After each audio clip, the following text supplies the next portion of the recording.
Olá, você está no canal de leituras da Thelma. O livro de hoje chama-se Memórias Póstumas de Brás Cubas, de Machado de Assis. Narração, Thelma Schinkerman.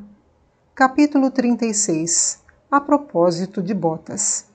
Meu pai, que me não esperava, abraçou-me cheio de ternura e agradecimento. Agora é deveras? Disse ele. Posso, enfim... Deixei-o nessa reticência e fui descalçar as botas, que estavam apertadas.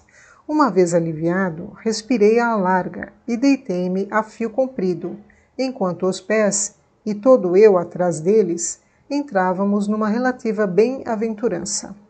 Então considerei que as botas apertadas são uma das maiores venturas da terra, porque, fazendo doer os pés, dão aso ao prazer de as descalçar. Mortifica os pés, desgraçado. Desmortifica-os depois. E aí tens a felicidade barata, ao sabor dos sapateiros e de Epícoro. Enquanto essa ideia me trabalhava no famoso trapézio, lançava eu os olhos para a Tijuca e via a aleijadinha perder-se no horizonte do pretérito, e sentia que o meu coração não tardaria também a descalçar as suas botas. E descalçou-as o lascivo. 4 ou 5 dias depois, saboreava esse rápido, inefável e incoercível momento de gozo, que sucede a uma dor pungente, a uma preocupação, a um incômodo. Daqui inferi eu que a vida é o mais engenhoso dos fenômenos, porque só aguça a fome, com o fim de deparar a ocasião de comer, e não inventou os calos, senão porque eles aperfeiçoam a felicidade terrestre. Em verdade vos digo que toda a sabedoria humana não vale um par de botas curtas. Tu, minha Eugênia, é que não as descalçaste nunca. Foste aí pela estrada da vida, manquejando da perna e do amor, triste como os enterros pobres, solitária, calada, laboriosa, até que viesse também para essa outra margem. O que eu não sei é se a tua existência era muito necessária ao século. Quem sabe? Talvez um comparsa de menos fizesse patear a tragédia humana. Capítulo 37. Enfim, eis aqui Virgília. Antes de ir à casa do conselheiro Dutra, perguntei a meu pai se havia algum ajuste prévio de casamento. Nenhum ajuste. Há tempos, conversando com ele a teu respeito, confessei-lhe o desejo que tinha de te ver deputado, e de tal modo falei que ele prometeu fazer alguma coisa, e creio que o fará. Quanto à noiva, é o nome que dou a uma criaturinha, que é uma joia, uma flor, uma estrela, uma coisa rara. É a filha dele. Imaginei que, se casasses com ela, mais depressa serias deputado. Só isso? Só isso. Fomos dali à casa do Dutra. Era uma pérola esse homem, risonho, jovial, patriota, um pouco irritado com os males públicos, mas não desesperando de os curar depressa. Achou que a minha candidatura era legítima. Convinha, porém, esperar alguns meses. E logo me apresentou à mulher, uma estimável senhora, e à filha, que não desmentiu em nada o panegírico de meu pai. Juro-vos que em nada. Relede o capítulo 27. Eu, que levava ideias a respeito da pequena, fitei-a de certo modo. Ela, que não sei se as tinha, não me fitou de modo diferente, e o nosso olhar primeiro foi pura e simplesmente conjugal. No fim de um mês estávamos íntimos. Capítulo 38. A quarta edição. Venha cá jantar amanhã, disse-me o Dutra uma noite. Aceitei o convite. No dia seguinte, mandei que a Sege me esperasse no Largo de São Francisco de Paula e fui dar várias voltas. Lembra-vos ainda a minha teoria das edições humanas? Por saber que, naquele tempo, estava eu na quarta edição, revista e emendada, mas ainda inçada de descuidos e barbarismos. Desfeito que, aliás, achava alguma compensação no tipo, que era elegante, e na encadernação, que era luxuosa. Dadas as voltas, ao passar pela Rua dos Ourives, Consulto o relógio e cai-me o vidro na calçada. Entro na primeira loja que tinha à mão. Era um cubículo, pouco mais, empoeirado e escuro. Ao fundo, por trás do balcão, estava sentada uma mulher, cujo rosto amarelo e bexiguento não se destacava logo, à primeira vista. Mas logo que se destacava era um espetáculo curioso. Não podia ter sido feia, ao contrário. Via-se que fora bonita, e não pouco bonita.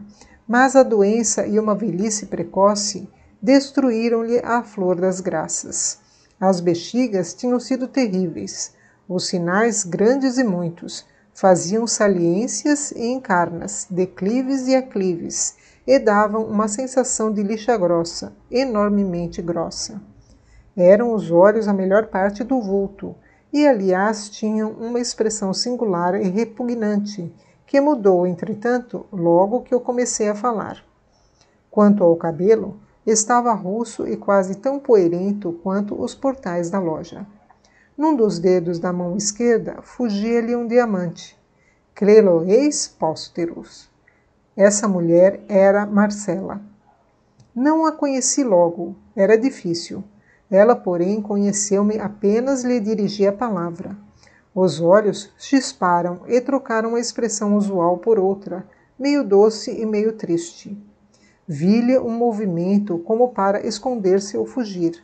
Era o instinto da vaidade, que não durou mais de um instante. Marcela acomodou-se e sorriu. Quer comprar alguma coisa? Disse ela, estendendo-me a mão. Não respondi nada. Marcela compreendeu a causa do meu silêncio. Abre parênteses. Não era difícil, fecha parênteses. E só hesitou, creio eu, em decidir o que dominava mais, se o assombro do presente, se a memória do passado.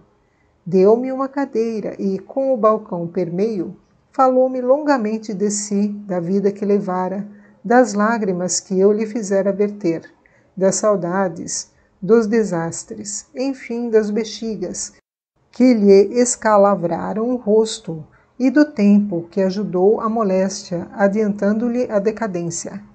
Verdade é que tinha a alma decrépita. Vendera tudo, quase tudo.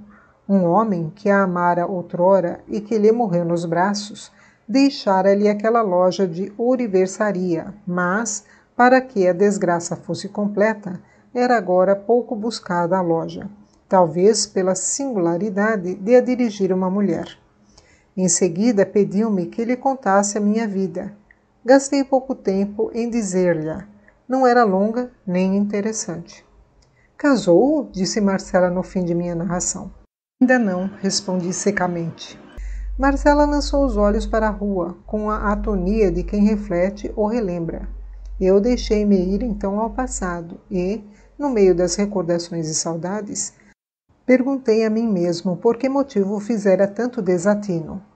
Não era esta certamente a Marcela de 1822, mas a beleza de outro tempo valia uma terça parte dos meus sacrifícios?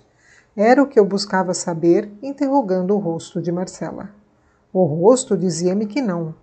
Ao mesmo tempo, os olhos me contavam que, já outrora, como hoje, ardia neles a flama da cobiça. Os meus é que não souberam ver-lhe.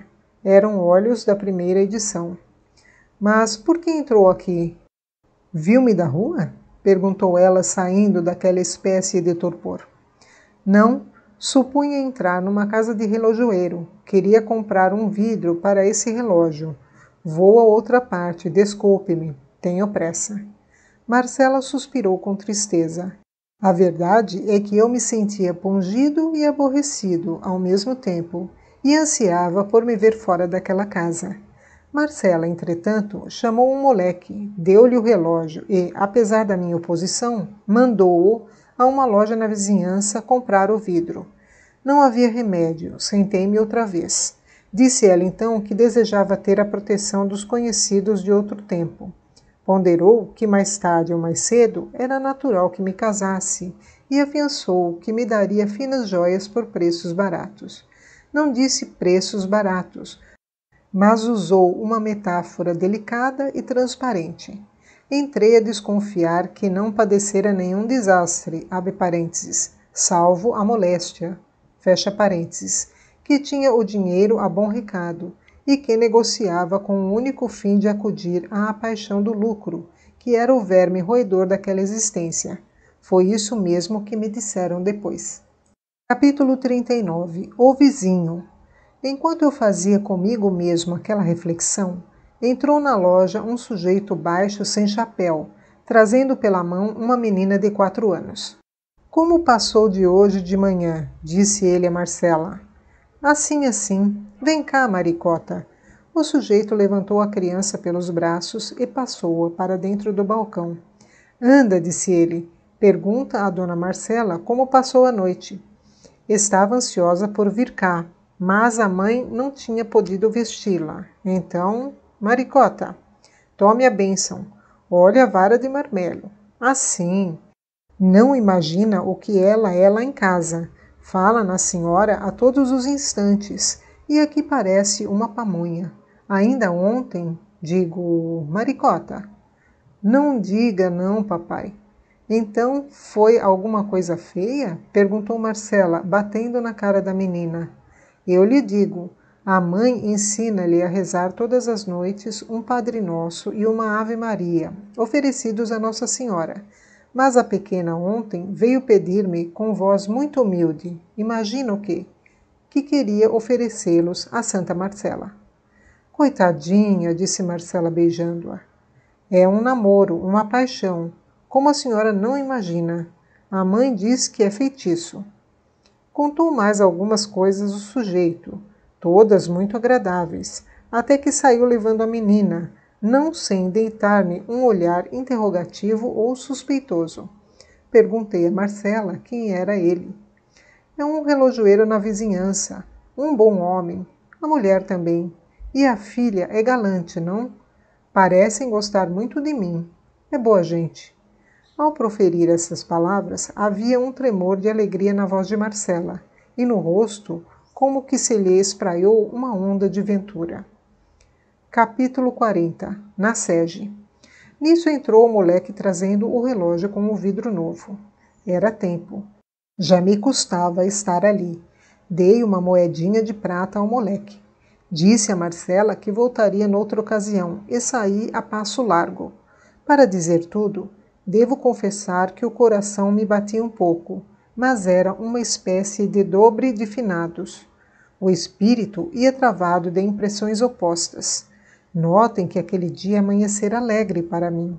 Meu pai, ao almoço, repetiu-me por antecipação o primeiro discurso que eu tinha de proferir na Câmara dos Deputados. Rimo-nos muito, e o sol também, que estava brilhante, como nos mais belos dias do mundo, do mesmo modo que Virgília deveria rir, quando eu lhe contasse as nossas fantasias do almoço.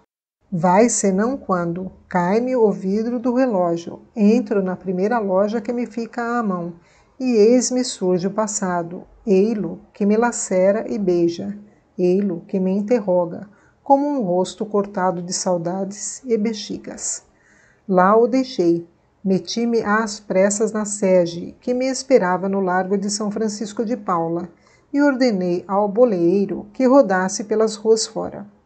O boleeiro atiçou as bestas, a sege entrou a sacolejar-me, as molas gemiam, as rodas sulcavam rapidamente a lama que deixara a chuva recente, e tudo isso me parecia estar parado. Não há, às vezes, um certo vento morno, não forte nem áspero, mas abafadiço, que nos não leva o chapéu da cabeça, nem rodomoinha as saias das mulheres, e todavia é ou parece ser pior do que se fizesse uma e outra coisa, porque abate, afrouxa, e como que dissolve os espíritos. Pois eu tinha esse vento comigo, e certo de que ele me soprava por achar-me naquela espécie de garganta entre o passado e o presente, almejava por sair à planície do futuro. O pior é que a sege não andava. João, bradei eu ao boleeiro, essa sege anda ou não anda? Ué, nhonhô, já estamos parados na porta do senhor conselheiro.